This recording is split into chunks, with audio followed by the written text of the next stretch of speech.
Hello dear service engineers, ఈరోజు వీడియోలో మనం క్యాట్ 500 kVA డీజీ సెట్ ఇన్స్టాలేషన్కి వచ్చాము. ఇది ఒక డేటా సెంటర్. ఈ జనరేటర్ అనేది 24 వోల్టేజ్ సిస్టమ్తో పనిచేస్తుంది. ఇందులో 12 వోల్టేజ్ డిఫరెంట్ యాంపియర్స్ ఉన్న బ్యాటరీని యూజ్ చేశారు.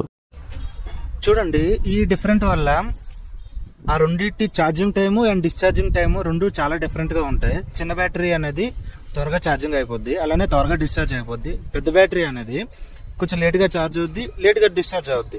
కానీ ఇక్కడ ఈ రెండింటిని మనం 24 సిస్టంలో వాడడం వల్ల ఈ రెండింటికి బ్యాలెన్స్ ఉండదు. దీనివల్ల ఏంటంటే ఒక్కోసారి లాంగ్ క్రాంక్ తీసుకునేటప్పుడు చిన్న బ్యాటరీ మీద ఎక్కువ ప్రెషర్ పడుతుంది అనమాట. దానివల్ల హీట్ అవుద్ది, అలానే ఓవర్లోడ్ పడుతుంది, దాని లైఫ్ తగ్గిపోద్ది.